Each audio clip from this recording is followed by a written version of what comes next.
When entering virtual reality, you should calibrate the system by looking at your own hands, then turning them over and looking at the backs of them with a sense of wonder. Roger that. BRB UK. Worse teeth, better accents. Hello, and indeed ahoy hoy. Welcome to BRB UK episode 531. It's a very exciting show.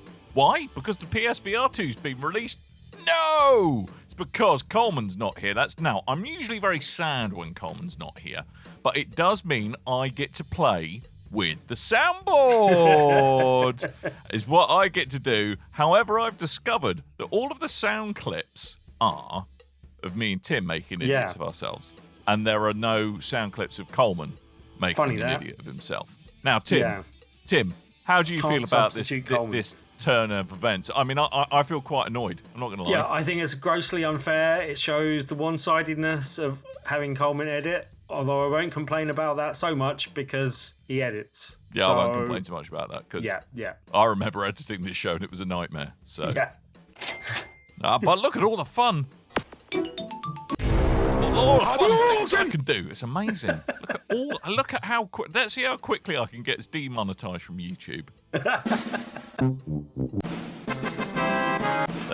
That one will do it. Anyway, that one will do it. Maybe. Hi, Ubisoft. How you doing? Was that the sound of their stock price taking a dive? Yeah. Been doing that for a long while. Yeah. If anything, that'd be like no, and that'd be going on for like 4 weeks. Wouldn't just be a quick So obviously, Tim. Yes. It's PSVR 2 week. Woohoo! But I don't mind so much because I get my revenge next week when it's Destiny 2 Lightfall.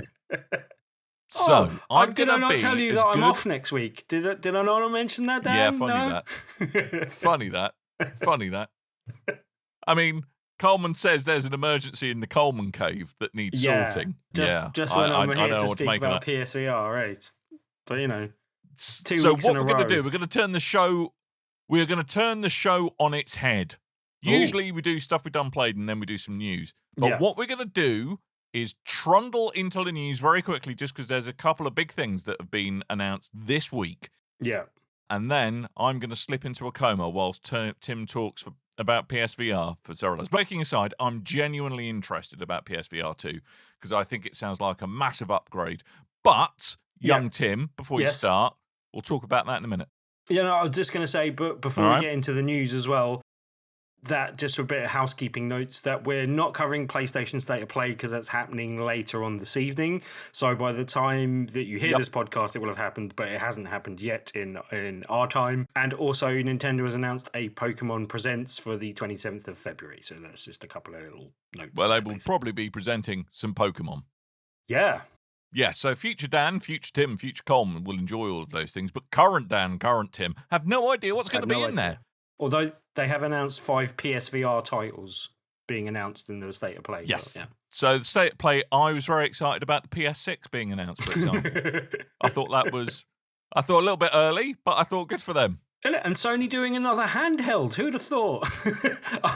I know, right? And they bought Nintendo. Oh, wow. That was really surprising. They bought Nintendo, and that's why they're getting a new handheld. We do actually know a bit of what's coming in the State of Play. As I said, there's 5 PSVR games they're announcing, apparently. I don't know if they're the ones that got leaked, like Project Wingman that we talked about last week. But yeah, there's some rumours as to what they are. But then there's also 15 minutes of Suicide Squad Kills the Justice League and a few bits of indies and stuff that they're talking about in upcoming stuff as well. So yeah.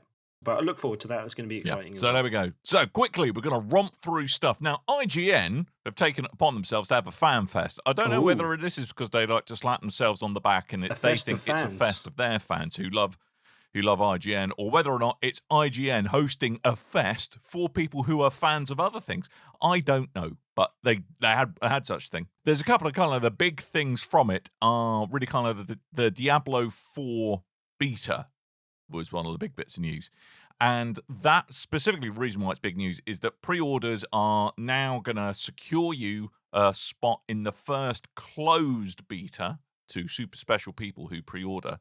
Ooh. and that will be March 17th through 19th. Exact start and end times not yet known. But regardless of whether or not you want to stake your claim in Sanctuary and put your money where your mouth is, it's going to be open to everybody for the 24th through 26th of March. And as part of that, they released what is, they say, to be the opening cinematic, which I thought was, was very like, yeah, I haven't seen it's a bit grim being in the wilderness. My horse got eaten. Oh no! By some bad things. Small I know, horse terrible. energy. And then I just had to, I had to retreat to my little grief cave and have a little cry. Oh. Is basically the summary of that intro cinematic. But it all appeared to be in-engine, so I think it seems there's going to be, rather than a lot of stuff being obviously pre-rendered, as it has been, not unsurprisingly, in previous Diablo games, because frankly, the technology wasn't there at the time to have those kind of visuals real-time in the game. It seems like it might be a bit more seamless in Diablo 4, as me reading between the lines, probably. So some other stuff that came up was Lies of P, which is the Souls-like game featuring Pinocchio, for anyone that's forgotten what that is. Yeah, which looks really messed up. Yeah, but in an interesting way. I'm intrigued by that game. In an interesting way, I mean, yeah, it's got old ladies with stuff on their face. Is that coming to Game that Pass? Sounds like Did a dark I imagine corner that? Of the internet. I think, was that announced as coming to Game Pass? I think it might have been. It's coming to Xbox, PlayStation, PC. I can't see that it is coming to Game Pass. But anyway, they announced that the launch date for that was August the 23rd, August this year, basically. No actual day on it. And it's got a lie system. Yeah? And it's got a lie system. So presumably, the more you lie, you evolve an amazing epic weapon on your face to big nose that comes out. Is what I'm guessing. Yeah, exactly. You tell a really big fib and you impale everything. More in front difficult of you, to turn or get through doors sideways, though. But yeah. Well, that is. I mean, that is very Souls-like. It's all about you've got to make choices, and your choices have consequences. Do you want a big pointy sharp nose, or do you want to go through doors? The choice is yours. So there we go.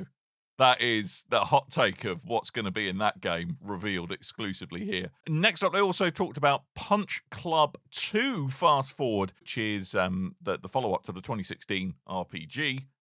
Punch Club, unsurprisingly. So this is all very retro. But, I mean, I think that kind of the slightly surprising thing is that Punch Club is indeed back, because its original version didn't really review that well. So, there's no release date yet. There's story elements like interspersed with kind of side-scrolling beat-em-up madness. Got a very kind of 16-bit looky to it. And yeah, that's the thing. There was a montage, of course, because it's a fighting thing. Well, yeah. So that is coming to PlayStation, Xbox, Switch, and PC via Steam. What else did we have? We had Dungeon Boss Respawned. This is essentially... Well, it's a remaster that's coming to Netflix games on mobile. So if you've got a Netflix subscription, you get some of this in your face or in your hand or on your phone. So basically, collect loot, turn-based fights, upgrade your heroes. Looks like something that, given half a chance, it would have microtransactions in, but this is coming via Netflix game, so presumably it shall not. And then last but most definitely not least is Valheim is finally getting an official release. I think it's been languishing in early... Has it been in early access? I think it's coming to consoles early access now, on PC. No? Yeah, I think so. Yeah, so I think it's finally finding its way to consoles. So that is making its way. It's a great fun game, Valheim. I mean, moderately brutal in its difficulty in places. But what's going to be interesting to see is how the crossplay makes its way over, because if there is crossplay, guess what? We got a BRB server, you lucky suckers. Ooh. So if that does indeed work, as we will find out on March 14th, we will make sure that there are the nice juicy details of our server on our Discord, so you can come join the fun and get flattened by logs that you just chopped down. What else have we got? Tim, do you know what I hate? I was going to say something really, really wrong there. Is it women, Dan? All right, no, let's hear it. I toned it down a bit. Women. What do I really hate? Women. That was toned down from where I was going originally. So, yeah. What do you actually hate, Dan? I actually hate cheaters, which is a far more reasonable thing. That's good. Yeah. I hate cheaters. Now, legit, people clamping down on the cheatage has been in the news a bit. Earlier on in the week, there was Bungie, I think, won a lawsuit in a Seattle court against peddlers of cheating software. So that was interesting as far as that basically what the argument against Bungie winning that was that, hey, look, you should have coded your game better. We're just just utilizing your product to turn some coin. But yeah, that they finally got that ruled in their favor. But Valve managed to slightly put two fingers up at the horde of. I'm not sure what the collective noun for cheaters is.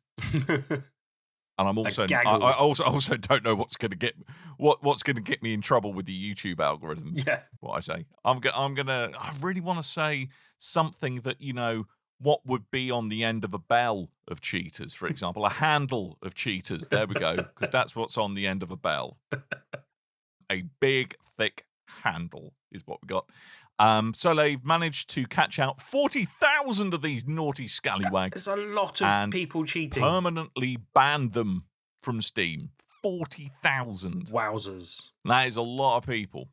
See, if you get permanently banned from Steam, you presumably lose full access to your whole library of games, basically. So that's a really actually bad. Yeah, simple solution. Don't cheat. Of punishment. Yeah, no, I'm not saying it's unjustified. So I'm just saying it's actually a worthy punishment type thing. It actually carries some weight to it. So Valve were quite sneaky here. So they'd identified how people were cheating. So what they did, they released a patch for the game now, and rather than just close that loophole, close the loophole.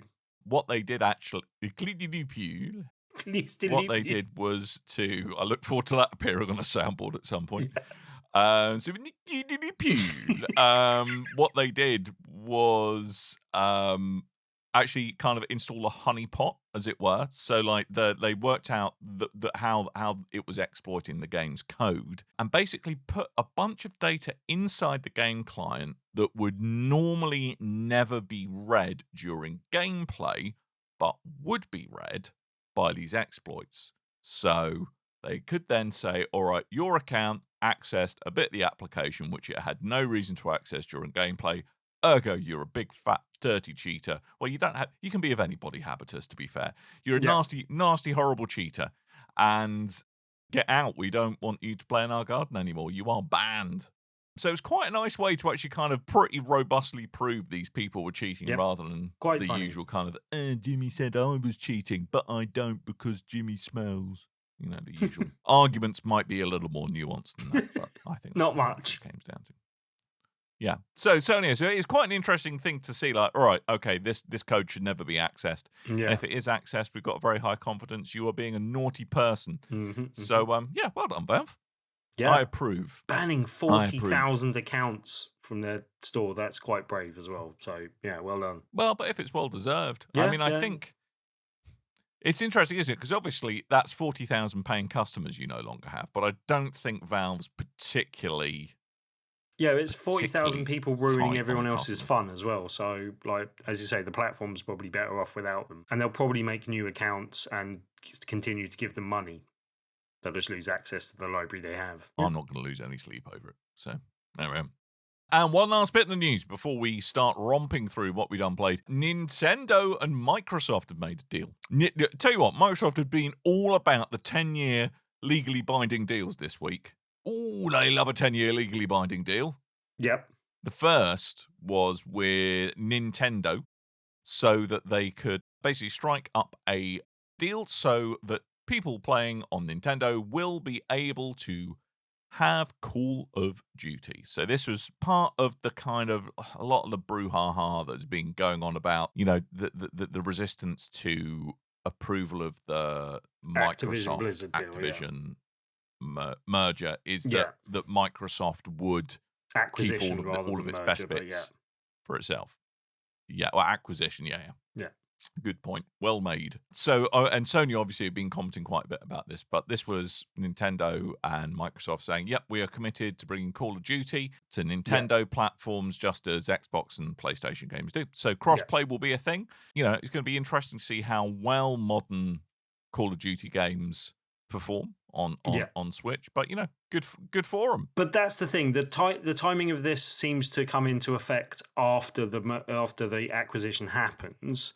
So you would probably speculate, and people have speculated, and in the Eurogamer article we were looking at, they speculated it in much the same way, that it's probably not going to be on Switch. This is probably a deal for the future, and this is probably a deal for the next Nintendo console that follows this, that will likely be less of a problem to have parity with existing platforms, basically. So that makes sense. Yeah, exactly. And the announcement itself, obviously, in the next 10 years, not only is there going to be new Nintendo consoles, they don't mention the Switch anywhere in this, of course. It's going to be Nintendo players and Xbox gamers and PlayStation gamers. Although I do notice they call Nintendo users are players. But Xbox and PlayStation people are gamers. So there we go. If you're a Nintendo fan, you're a player, son. You are a player. You're a player. I'm very middle-aged, middle class, and white. Got. Yeah, I am. Yo, it's your boy. I'm a sick Nintendo player. There we go. This does mean that Microsoft can stand up in court and go, look, we have pieces of paper that prove that we're not just taking Call of Duty to be a single platform thing with just Xbox. So the timing of that is slightly, if you're being slightly disingenuous from them, it's a bit suspicious. You're being cynical, them Tim. Being able to do that, yeah, possibly. But also, one thing that I haven't mentioned, the other deal that we were going to mention is the fact that they're making a deal with Nvidia GeForce Now. Well, hang on, just for clarification here, this is not deal. Nintendo. Yeah. This is not Nintendo and GeForce Now. This is Microsoft making a deal with GeForce Now so that all purchases that someone makes on the Windows Store or the Windows Games Store, they can then access those purchases on Nvidia GeForce Now, which is kind of the remote equivalent of what be it like kind of PlayStation in the cloud, Xbox in the cloud, etc., etc.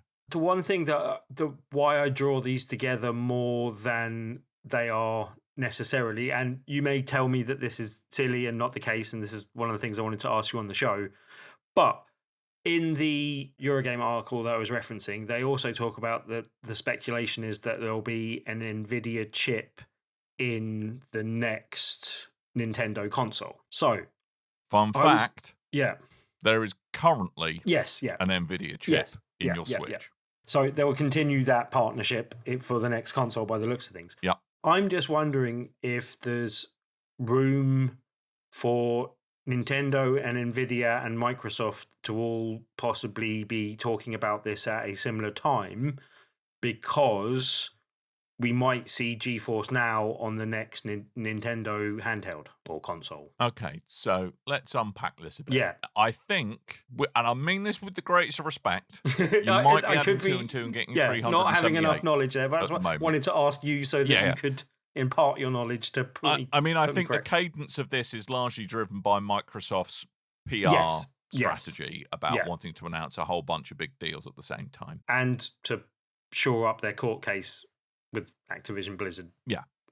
Acquisition. Yeah. So that being said, I would have a reasonable expectation that, and whilst I realise that the Metadik is powered by an AMD chip rather than an Nvidia chip, I would imagine that it's likely in terms of horsepower, raw performance, likely to be in the same ballpark as the Steam Deck. Now, the Steam Deck you have to install the app or have to install the app in Linux desktop and then surface it in the UI.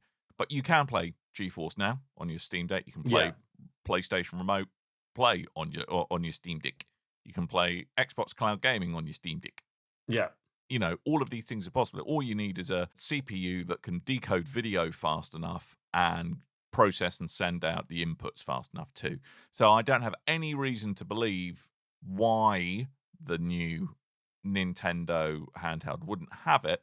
I think the bigger question is how comfortable Nintendo would be in having that access to other games and how they would broker it, because it's usually it's essentially what you're doing with GeForce Now when I've played about with it, and I haven't played about with it recently, admittedly, is that you're essentially logging onto a PC remotely, and you see like the Steam client, which has got your games available on it that you that are linked to your accounts. It's like you've logged into another machine. Yeah. So I don't quite know how that would work with Nintendo and how they would feel about that. Yeah, I just thought it might make sense, because then you could have a load of like Nintendo games on the Nintendo side of things, and then a slightly separate service for more adulty type games, and that might help. And the kind of, the big end games that require that extra power, instead of doing what they're doing now as having the cloud-based things, they'd replace that possibly with GeForce Now. Don't know. There's no necessarily evidence other than the circumstantial nature of these two deals being announced alongside each other, and just having to be reminded that the Nvidia chip's in there as well. But I mean, let's not forget that these are Microsoft-centric announcements. Yeah, they both came from, first one was from Brad Smith, who's vice chair and president of Microsoft. The second one came from Phil Spencer, who leads up the Xbox gaming division. Yeah. Neither of these were made by Nintendo, these announcements, directly. So whilst I can't, there's no technical reason why it couldn't happen, I would be surprised if it did, just knowing what Nintendo's vision of the internet is like, because they're about 20 years behind the times. Well, this might help them catch up a bit, no? Well, it might, but I also know how wary they are of having experiences on their consoles that don't fit the Nintendo brand, as it were. Yeah. So, hey, look, we'll see. We'll see. Well, anyway, that's news. That is news. So we're getting that out of the way. The reason why we're getting it out of the way is because Tim's about to talk at me about PSVR 2. He's been waiting for this for several years, bless him. But first, Tim, I see you've actually snuck some other games onto the agenda because, it's a classic Tim move. So, they're all PSVR how do you want to do 2 it, mate? things, basically. They're all PSVR games. All right, fine. Well, I'll tell you what, I'm going to get my one a little bit out the way because this I think segues that into PSVR. goes into that. Just before you do, though, I was going to mention Coleman was going to talk about Like a Dragon Ishin, which I got to play the demo of a bit ago. There's also a demo up on the store, so maybe try that out for next week, and then you'll be informed when we're talking about that next week. Also, Atomic Heart came out this week. I have downloaded it. I haven't touched it yet. Under normal circumstances, I would have played that for today, and I think Coleman's going to be talking about that next week. So just be aware, we'll probably talk about both of those games in more detail next week, just to minimise the amount of time that Dan has to talk about Destiny 2. But go ahead, because you've been playing Gran Turismo 7, and that was the first game that I played on my new headset as well, so that'll dovetail nicely into that. So, you've been playing around with the update, yeah? Yeah, I have. I mean, obviously, Gran Turismo 7's been out for a while, and, ostensibly the big push of this update was, hey, look, we're turning on PSVR 2 for Gran Turismo 7. So that's obviously the main bit of it. But there's a couple of other really cool things they snuck in. One of which is a brand new track with a whole new series of events you can do. It's a remake of a track from Gran Turismo 5? Sounds about right. But they've completely redone it in terms of not just, oh, look, there's shiny new textures. The layout of the track is the same, but it's in a completely different location. So whilst you go, oh, yeah, it's the same track, it's not really kind of like a retro throwback to that. But I think one of the really interesting things, and this is me probably as a kind of putting my nerdy data scientist hat on, is what they've actually deployed is kind of a mode where you race against these AI bots that they've been training against kind of top flight Gran Turismo 7 players for the past couple of years. It's called GT Sophie, Sophy. There's kind of various difficulty settings of it. Obviously, you've got basically the really, quite stripped down version of it, which is just knows to drive in a straight line and turn a corner when it encounters a corner. But actually, on the higher difficulty levels, it feels surprisingly like racing against good, well-behaved, by and large, human opponents. So not against racing against me, then?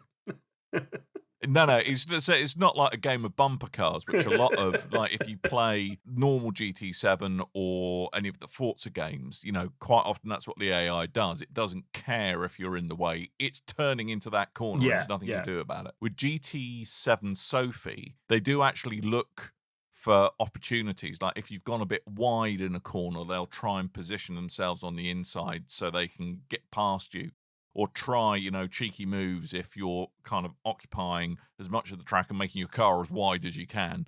They're quite good at kind of getting round the outside or kind of really pushing you until you make a mistake, as kind of human racing drivers would. Yeah. It's still got some rough edges to it. I mean, it goes from really quite easy to brutally difficult quite quickly.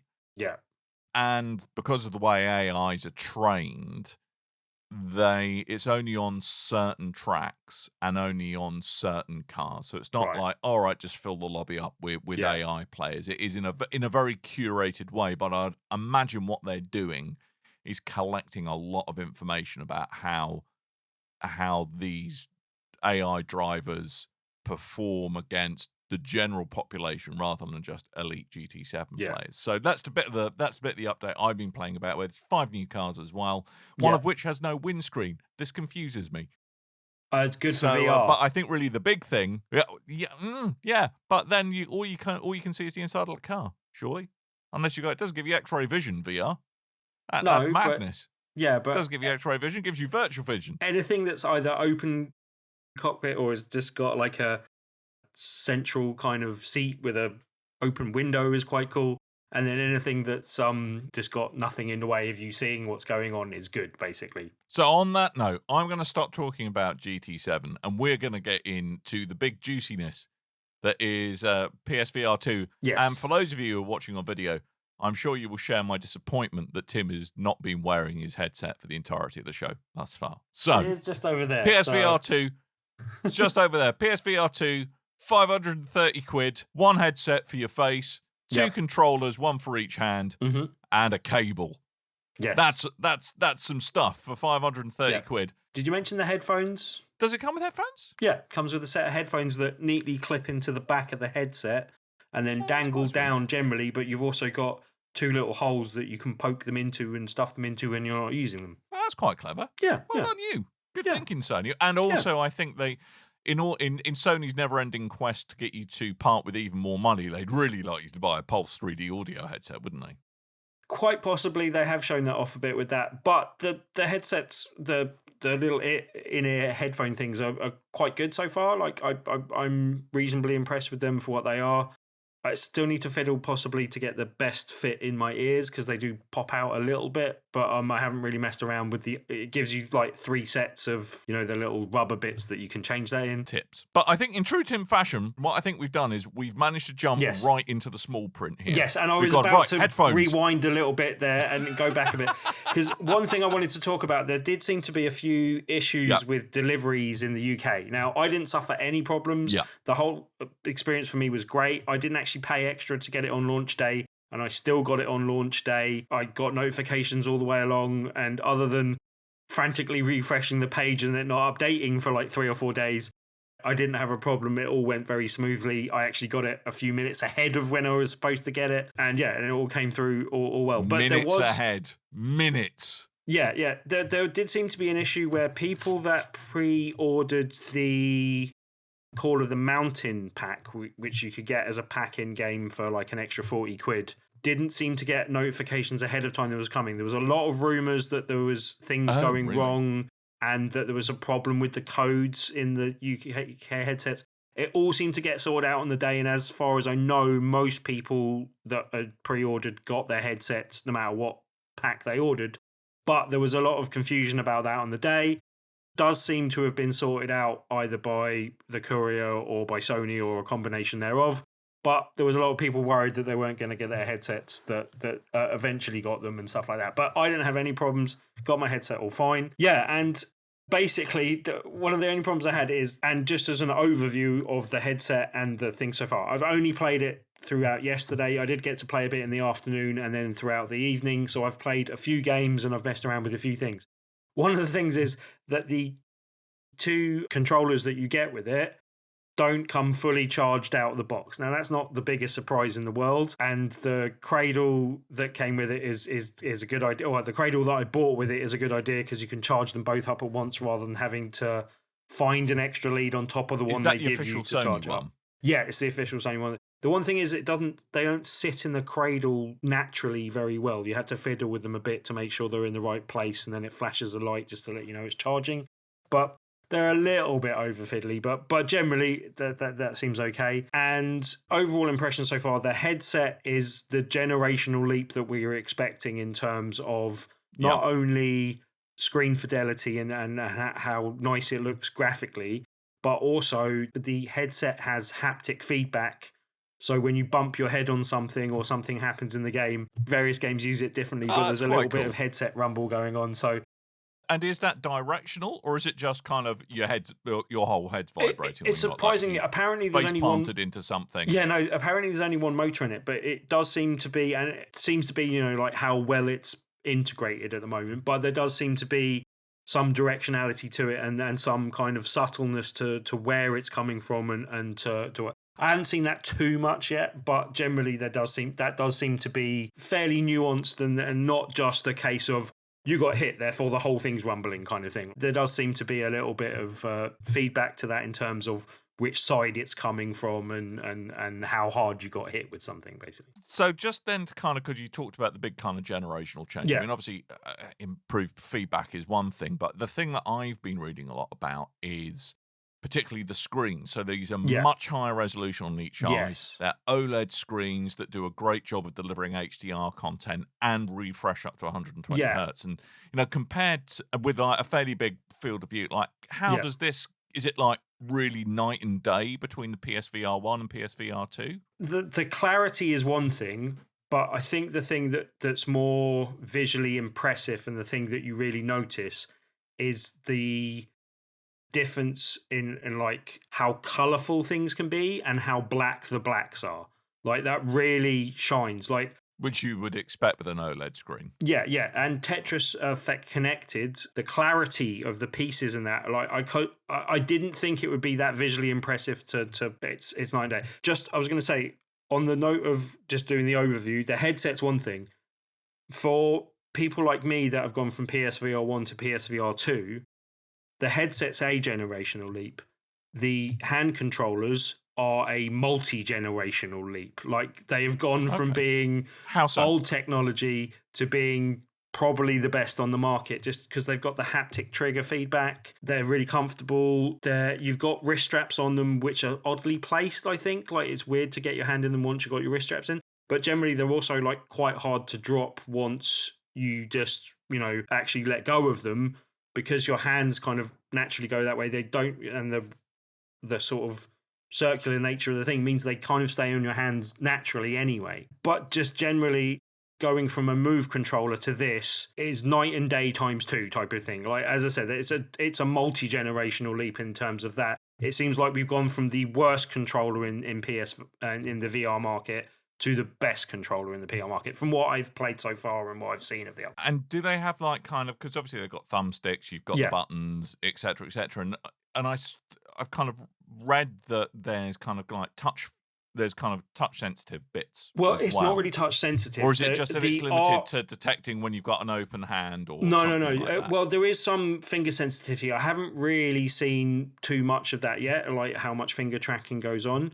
But the one thing that's more initially noticeable is the fact you've got L1 and R1 as grip buttons, and they're on the inside. Like you've got the triggers on the ends, and then you've got those on the inside near your sort of index fingers. And yeah, I've heard other people. Ian Hignan was the one that complained about this a bit in practice. He says that some games, and I haven't really played the Star Wars game that he said that it was more of a problem in, but you actually have to grip the button. There's a game that I have played, Zombieland Headshot Fever Reloaded, which I'll talk about more in a minute, but that uses the grip button to bring up your second weapon, and Pavlov uses the grip button when you're holding the end of the rifle and you're having to let go of it to then pick up more ammo and stuff like that. And the grip buttons, if there's one concern about the controllers so far, it's the fact that the grip buttons are they don't feel like massively like they're protruding from the console enough, or from the controller enough, and it doesn't feel like you can easily hold on to them for long lengths of time. You can press them more, right? But if you're holding something for a length of time, it's easy to like accidentally let go of that. I can see that possibly being a bit of a problem. That's the only thing I would say is slightly wrong with the controllers, other than the placement of the wrist straps being a bit weird. And with the controllers, is there still kind of, because one of the great things about the DualSense is like again, we're talking about haptic feedback a lot, but is it that, do they have like kind of the resistive triggers and the same kind of haptic stuff that the DualSense has? Oh, brilliant. Yeah, exactly. Fantastic. Like you'd have on there. They've got the 2 triggers on there, and they make any game with a gun feel better that's integrated them well, basically. Like everything that I've played with that so far is like, okay, that's really noticeable. I haven't really tried any of the bow and arrow stuff so much, so that's something where that might show that off a bit better. So I'll report back on that at some stage. But I was going to say, the one downside I've had with the headset so far, the only thing that I think is slightly not as good so far as PSVR 1, but this may be something that I can overcome with time and practice of getting used to it, is just the fact that the ideal sweet spot for lining it up with your eyes seems a bit more finicky. As I said, it might be something I get used to and get used to how that works a bit better, and then that will become less of a problem. But so far, it seems like it needs to be more precisely in the exact right point to hit that sweet spot than with the PSVR 1 headset, basically. Because the one thing for me, obviously, I'm a specky 4 eyes. Yes. That I'd be interested, because that is been probably one of the reasons I don't get as much use out of my Oculus headset as I would otherwise, is that using VR headsets with glasses is not great. You either can't get the focus right, or you end up scratching the lenses. And it looks like there's a fair bit of room inside of PSVR 2. But I mean, basically, what I want you to do, Tim, is go out into the shops, buy a Groucho Marx mask that has the big old glasses. I can actually nose. I want you to wear it and let me know if that fits inside your VR helmet. I can do one. I'm better sure than that because listeners, you'd want to see that, right? No. If you listen to me for a second, I can do better than that already. I did share my initial day's experience with friend of the show, David. He also wears glasses. And has a slightly bigger nose than me as well. So he has actually tried this out for you already. He did say he didn't find it as comfortable as his Vive, which is the one that he's more used to. And I think that's partly to do with it's got like a kind of gasket that's got kind of partitions on it. A flange. Flange, exactly. It's got a flange. And that, I forgot that you would get used to that word. So, but that's quite good for blocking out the light. But I think might make it. How moist does the flange get? It does get a after bit an more extended moist. period of but use? That was the only problem. You get a moist flange with your PSVR 2. And that's bad. Good. But you can wipe it reasonably easily. But I can legitimately say that. Yeah. But yeah, he found that didn't sit quite as well on his glasses. And also the eye tracking seemed to have a bit more problem. Now, he had a particular kind of lens that may make it, like the glasses you're wearing at the moment, I don't think would have the problem that he was having. But he found it more difficult for the eye tracking to pick up his eyes, I think, because the lenses he had were a bit reflective. Yeah, well, that's the thing. I've got anti-reflection coating on mine, so so that's one of the other cool features as well, and we'll come on to this in a bit more detail in a bit. Is the eye tracking it does, which actually is its super special sauce by the sound of it. So the reason it tracks your eyes is for what they call foveated rendering, which means the bit you are looking at renders in much higher resolution than all the stuff around the outside, because frankly your brain doesn't even process it at full resolution. So that's a really cool thing. But I could see that might be a challenge, and I'd be interested to hear, I think, as a person who wears glasses, that's probably one of the reasons why I'm waiting a little bit to come out. For just a bit more feedback about what people's experience is, but also B, because I'm assuming that the flange is a removable flange, and there might be other aftermarket solutions that perhaps cater for specky 4 eyes like me. So, what I'm going to get to, Tim, I want you to take me back to a magical time on the 22nd of February 2023, where this appeared at your doorstep, and it was time to get it set up. So we've already talked about the headphones in excruciating detail. We've talked about the headset, obviously, but I want to know a bit about what the experience of getting this set up's like, because one of the things that it really struck me is that it's a lot more streamlined than the PSVR 1 in terms of faff. in getting things Literally, sorted. like in terms of plugging the headset in, it's one cable, it's USB-C, so it actually leaves the USB. Is it USB-A, the other slot on there? I think Yep. that leaves that free. Like you don't have the problem with the breakout box. There's no controls on the cable. That's one of the only things that you don't have volume controls accessible anymore. You do have a pass-through. Oh, so how do you do that? You have to go into the menu to do that. That's one thing. Oh, really? So you can't like stroke the edge of your helmet? No. I think. Wow. I'm sorry. Right. I'm so sorry, ladies and gentlemen. But that's one thing. Also, the you can change. VR would be so much fun. You can change the interpupillary distance with the little dial that's on the edge of the headset. The one thing about that though is that you can see like roughly there's a guide and you can see like I think it's like 1 to 6 as to where you are on that guide. But it doesn't tell you the exact number, so it's a bit more difficult going back and forth. You also have to go like into the menu and then go to the rest of the settings, and then you can get to that. And I think that's a mistake. I heard someone else say on PSVR without parole exactly what I was going to say, which is that when you touch that dial, it should automatically go to that screen and go to that setup rather than waiting for you to dig down into a menu. That's hopefully something they can solve in software going forward and patch that. But if not, they just need to surface that so it's not buried one layer deep in the extra settings, because it makes it really fiddly to switch between two different people. It's good that it's there, but it's just a bit of an extra faff when you're going from one person to another, and it makes it more difficult to swap in and out of the headset, basically. So coming back then to setup. So you've got your clammy hands in the box. Yep. You've slapped the flange on. Basically, get a headset on, and it talks you through that in a similar way. And once you get the headset on, you can actually see what it's showing you in instructions and stuff as well. You get that all set up. I won't go through the whole thing because it's a bit pedestrian, but generally it guides you through that well, and it's quick to do. But the only problem I had is very shortly after setup, the two motion controller thing. I keep going with motion control. Sense controllers, are they? I can't remember what they actually call them. But the two controllers' batteries died very shortly after setup. So I had to charge them up for a couple of hours before I could use them.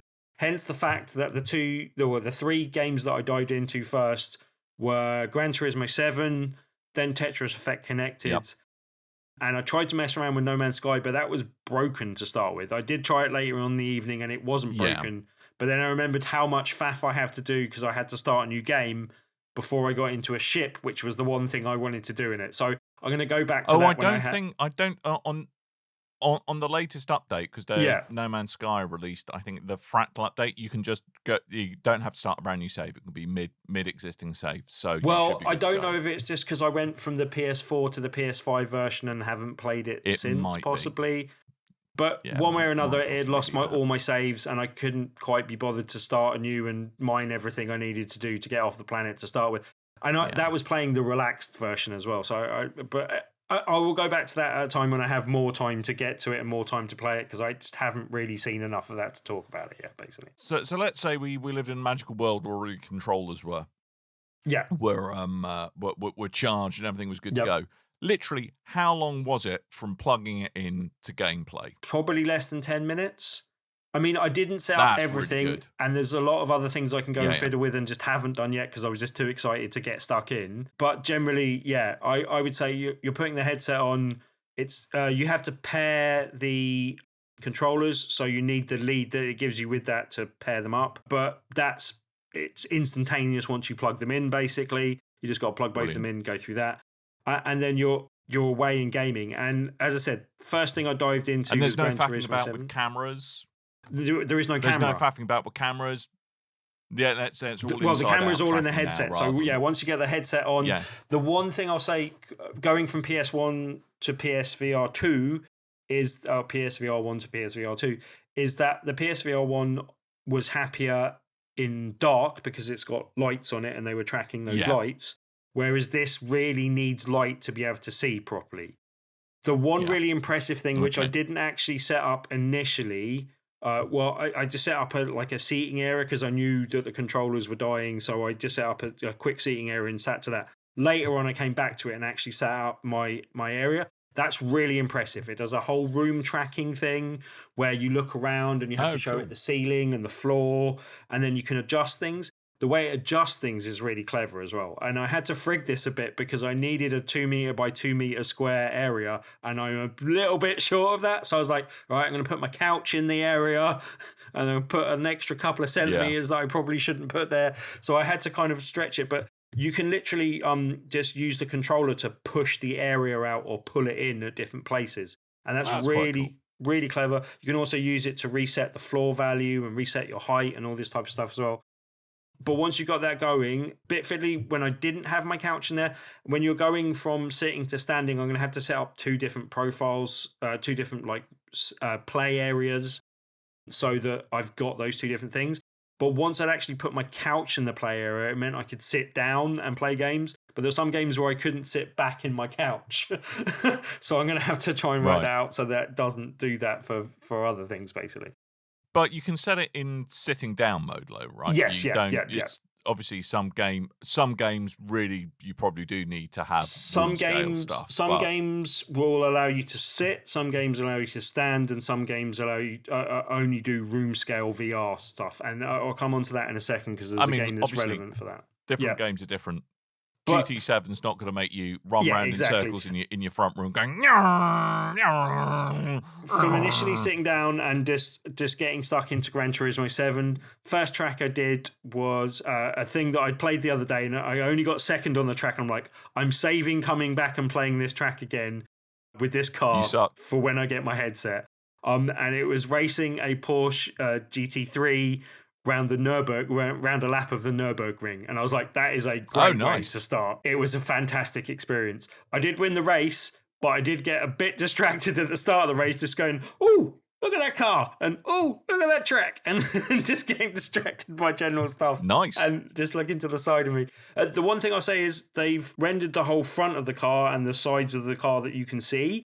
If you turn around and look at the back of the car, it does a wireframe thing. And if you try and stick your head too far, it goes into a wireframe as well. So you can stick your head out the window as you're driving down the road. Yeah. But Drive Club VR modeled the whole back of the cars. I'm pretty sure that was the case. You could turn around and look at what was behind you, but that doesn't seem to be the case for Gran Turismo. I can understand them not doing that for the main game. It's a bit of a shame that they hadn't done that by the time they got to the VR thing. But when you're racing and doing that, it is fantastic. The new track that you mentioned, Grand Valley, I think it is. Yeah. I think there's a reason why they released that alongside the VR one, because that looks fantastic. When you're going in the bridges and there's the different columns and stuff by the side of you and stuff, it just looks fantastic. And racing in like bright sunlight and having all the effects like of the sun shining in your face and stuff, it is a phenomenal experience. Like that's one the frame rate's pretty good. Yeah, that's one where Gran Turismo, it's not necessarily that you'll get better and faster at the game. It's just the game is an enhanced experience for being in VR, basically. Yeah. Like I think it makes it amazing. I will be playing a lot more Gran Turismo.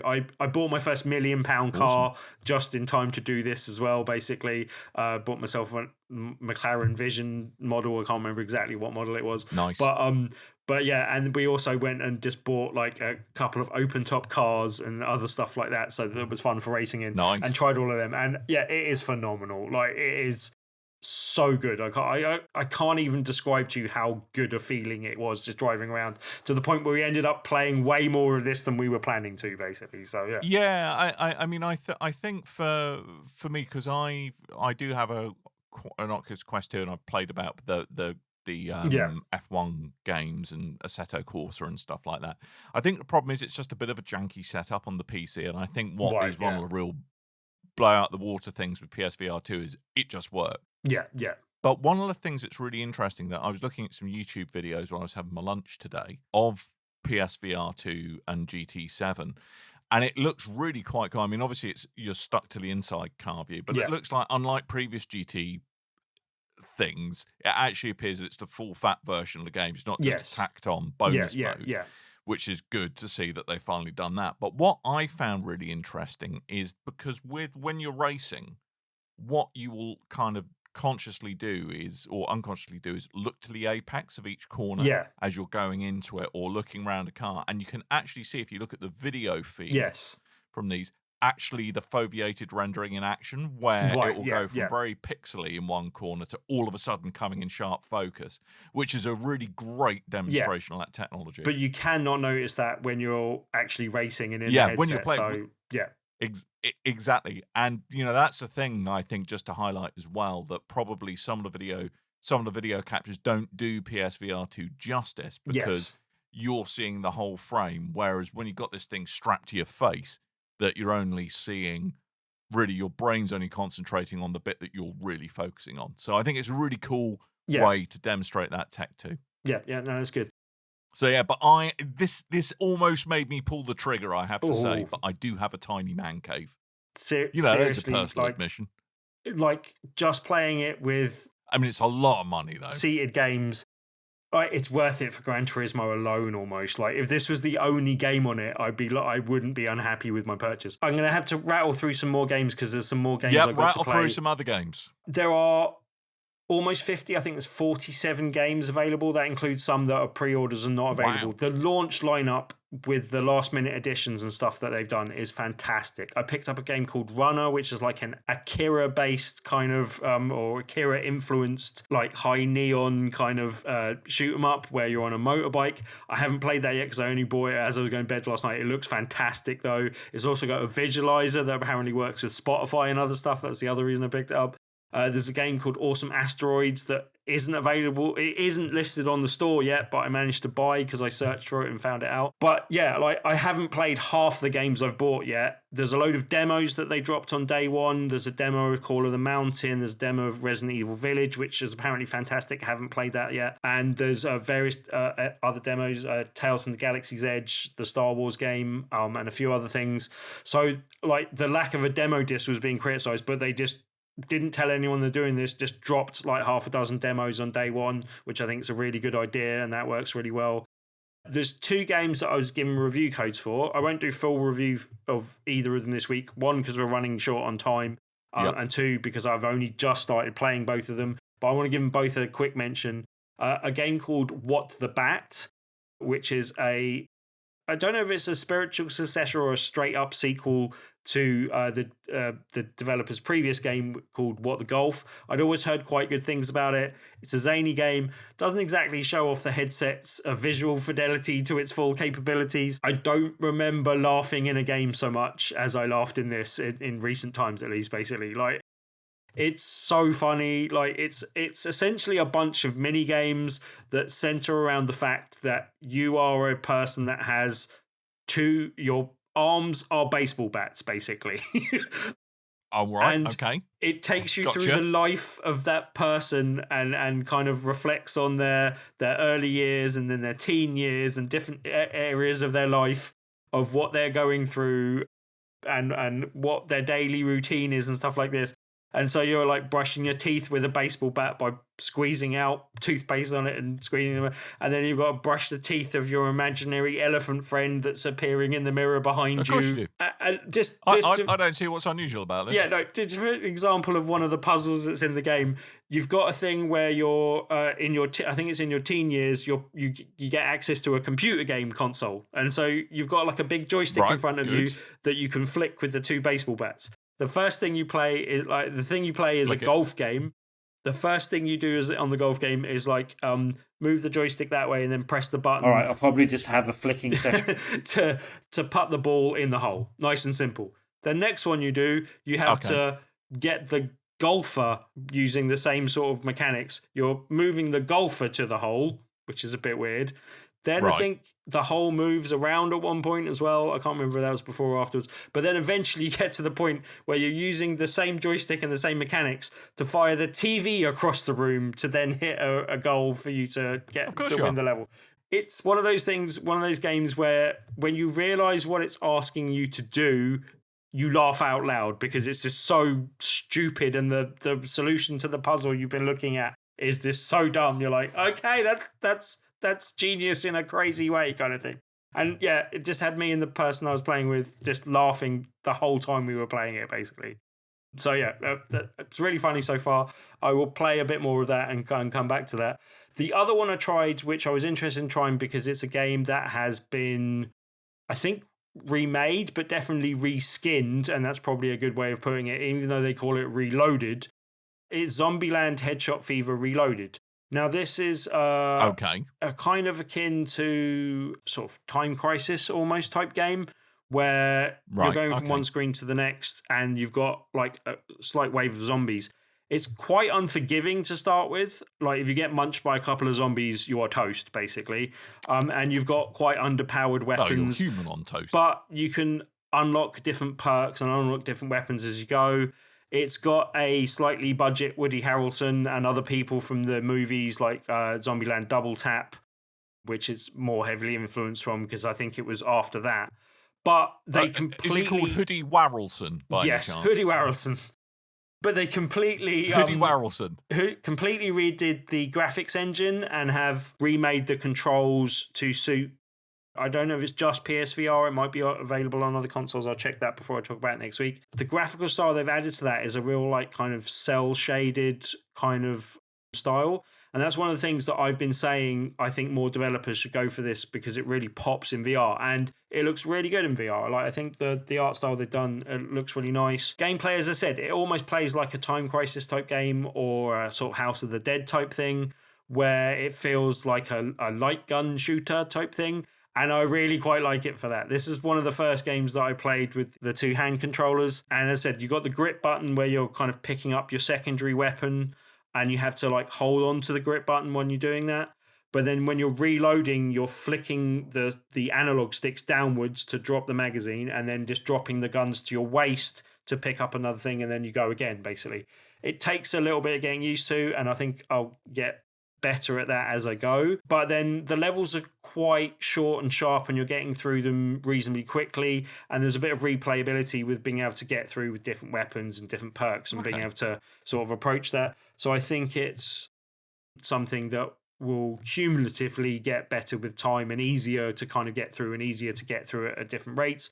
But there's a real... I think you'd appreciate the level of humour. They've definitely ripped some stuff from the movies and kind of taken that level of humour into the games quite well. And as I said, there's a bit of a budget Woody Harrelson kind of barking stuff at you, but generally, like, that I did say at one point when playing it, oh no, I got killed by a flying dildo. Like, so I think you'd appreciate the level of humour in it, Dan, basically. Hey, look, you know, if all whilst wearing a flange. Yes, exactly. But yeah, as again, I'll talk about that a bit more next week, but that's one of the ones I got to play. Not the kind of headshot you were presumably going for. No, not the headshot I thought I would die from or whatever. But there's also a kind of tie-in with the movie where...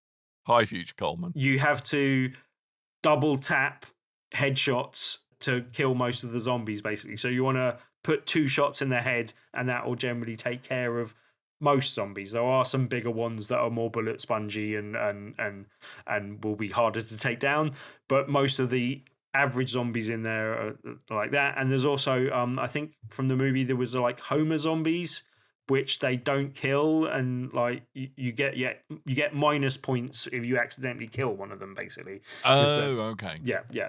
So, but yeah, like that seems kind of simple but effective, basically, from what I've seen so far. And yeah, I think it's a nice one to play things off. I did have a little play around with Pavlov, which is a bit more of a kind of graphically impressive game.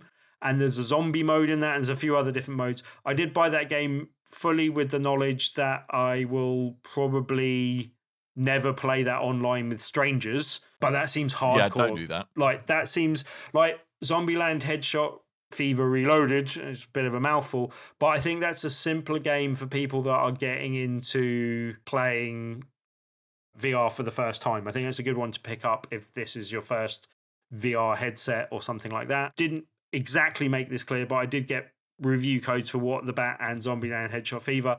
But I've been offered multiple review codes, and they're the ones I took because they're games that I was not planning on buying on day one, but interested in seeing what they're like. And I can, so far at least, recommend both of them. So for very different reasons, but they've both been quite fun, and they're reasonably priced, so they're worth possibly picking up with your headset, I think, basically. But I will have a more detailed review of each of those in coming weeks as well. So, I mean, I think because we're going to have to start thinking about wrapping up, because we are very much pushed for time. But obviously, we briefly talked about it's just a single cable now hooked up to your PS5. Long enough? Awkward enough? For my purposes, yes. You can apparently get extension cables, but you need to be a bit careful about the type of cable you get and the length of cable you get, possibly. Because USB-C's a nightmare. Yeah. So not all just USB. Be careful that's on the that. thing. Not all USB cables are the same. Yeah. So just be aware of that.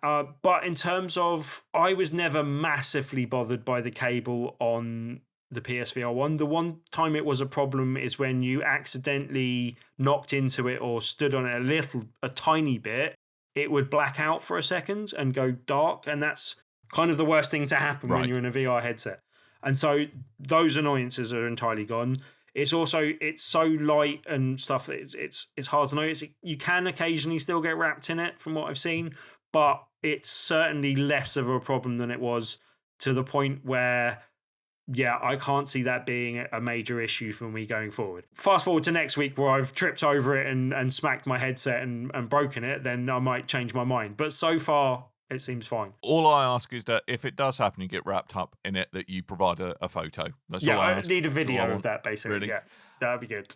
Yeah, exactly. And I mean, I think the other thing is as well that, just to be super duper clear, because this, by the sounds of it, it's an expensive bit of kit, but it's still punching above its price point compared to the more expensive things that you can get from the PC. And then you have to buy a PC as well to go with that. Yeah. I mean, obviously, you're looking at about $1,000 all in once you've got a PS5 and a PSVR. As I said, my friend who's got the Vive said that it is graphically impressive as the Vive for half the price, or a quarter of the price if you're adding the PS5 together with the console plus like the Vive plus a PC, basically. So with a PC. Yeah, I think that's pretty impressive for what it is. It's going to be very interesting to see, because I don't think anyone managed to first gen PSVR to work with a PC. It'd be very interesting if they people did. It was apparently not 100% working 100% of the time, sort of thing. But people had that working. The speculation that people will get this working in some time. Sony, I think, said it'll probably take you a while, and I don't know what protections they've put in the way, but I imagine it will only be a matter of time before someone does that. Yeah, but I mean, I am tempted, but I think for me, I'd like a slightly bigger man cave to enjoy it to its fullest. But also, I think for me, just getting an idea of people who wear glasses that may have particular prescription lenses, just how that's gone. Because for me, that would be the deal breaker. And also, just to wait a bit for some of the aftermarket accessories, like a spacer to make sure it doesn't, your glasses don't hit the lenses and scratch them.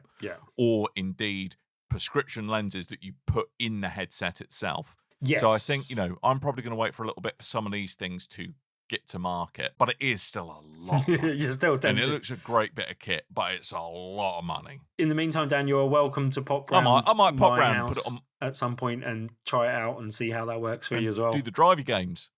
Yes, come around for a game Sounds of a day of Gran Turismo. That would be quite good fun. It's all right, your missus will kick me out probably quite quickly. He's been here for too long, get rid of him. He's going on it. Why are you two sharing a flange? Oh, and just very quickly, like Kayak VR, I kind of glossed over. That is the most graphically impressive game I've seen in VR, full stop. I have heard people say that it is actually photorealistic in places. And made by 3 people, which is incredible. I tried the races. I am not good enough, anywhere near good enough with my kayaking technique for the races yet. So I've just mainly been just doing the free roaming stuff. But that is amazing. Like, it looks so good. But it's not just the fact that it looks good as well. The physics and the interactivity with your paddle is amazing. Like, just putting your paddle in the water, it feels like you're doing that, basically, with the two kind of, with the feedback in the rumble of what's going on with what's going on there. You can also bash your head on things and it rumbles the headset. There was a point in time where this happened to both me and my friend that were playing it. There's some nice tropical settings and nice tropical islands in the sun that are all kind of good. But there's one where you can do Norway at night in a storm, basically. And as you do. Yeah, and I was literally paddling, and I looked down at the water and just kind of, flash of lightning going off, rain kind of coming down, and it looked graphically amazing. But it fooled my brain so much that I looked at the water and it sent a shiver down my spine in the expectation of how cold that water should be. And the same thing happened to my friend when he did it. I also went out the room. I think I went to the toilet or something, or went to make a phone call. Came back in, and my friend was sat lying on the floor, kind of prostrated on the floor. I was like, "Oh my god, what happened?" And he goes, "Oh, nothing. I'm just lying down and staring at the sky." As you do. Yeah. As you do. Okay. I thought something untoward had happened to him, but no, he was just having a good stare at the sky. As you do. I'll come back to it in more detail and more games next week, but so far I am nicely impressed. There's a couple of small things that I'm hoping will get improved with time, and a couple of small concerns, but generally the overall experience has been as fantastic as I was hoping, and I was expecting it to be great, and I didn't sleep much the night before because I was that excited and anticipating it. But little kid Tim. Really excited about it, and clearing room on my hard drive and downloading games and downloading demos and all this sort of stuff. But yeah, as I said, I haven't even played half the games I've bought so far, and I'm already really happy with my purchase, basically. It's an amazing piece of kit. So yeah.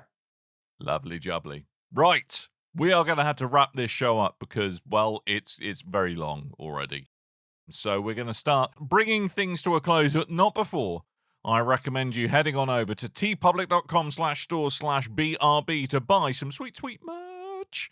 So you can buy my face. Yep. You could have my face on your face whilst putting a PSVR on your face if you really wanted that's to. A good plan. All of these things are possible. It's the wonderful world in which we live. But do go on over there. It's, there's... encourage you to buy our stuff, but there's lots of stuff by plenty of cool artists there as well. Tim, Tuesday, are you allowing Tuesday to happen, or are you going to be locked inside wallowing in your own filth wearing a PSVR 2 helmet? I mean, I kind of wouldn't mind, but at the same time, Tabletop Tuesday returned this week. If anyone doesn't know, each and every Tuesday we do an event at the Loading Bar in Stoke, Newington, which has been closed for a few weeks because a building fell down. Now, this gets a slightly complicated. It is open. They are closing the road again, but they are providing special access to loading. There's no other shop you can access at the time, just loading. But you have to come from the Stoke Newington end of the road, the Stoke Newington station end of the road, basically.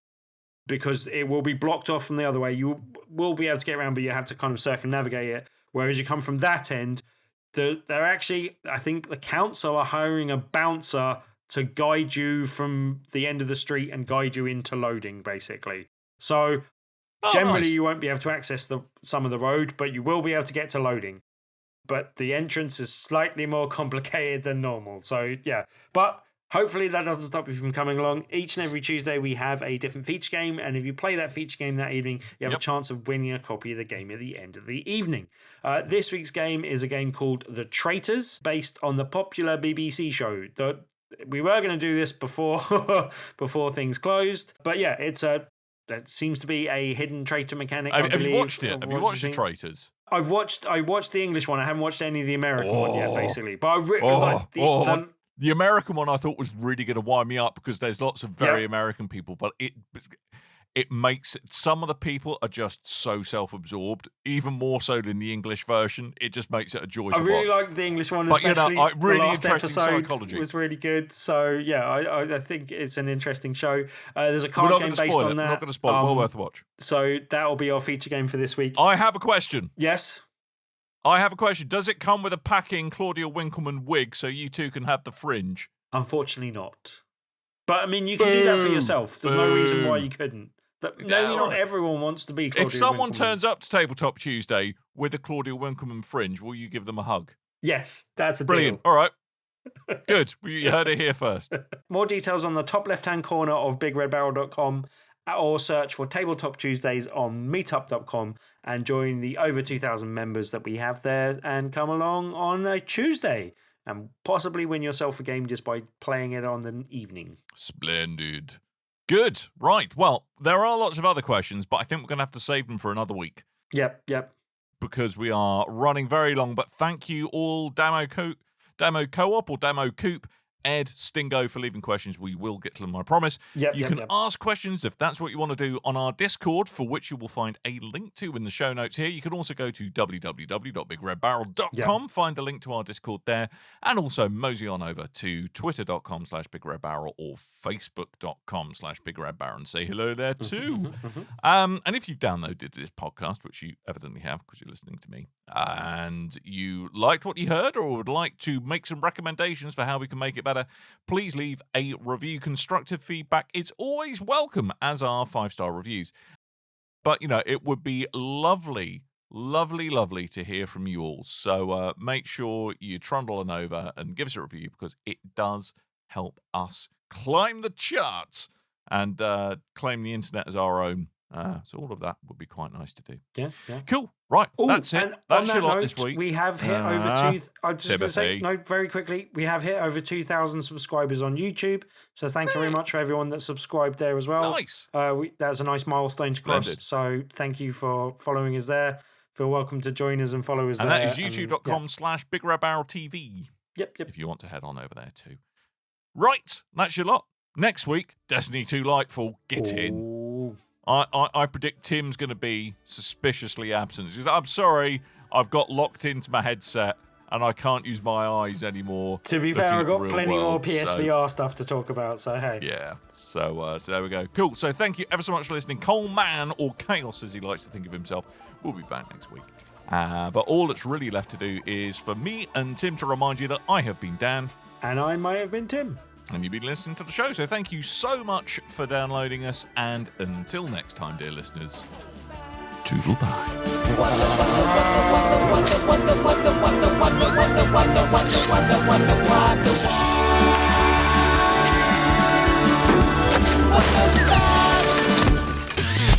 You and your ears are quite welcome for the podcasting goodness that you just heard. Why not roll on over to BigRedBarrel.com for more podcasts, news, reviews, and videos from the biggest, reddest site on the internet, BigRedBarrel.com.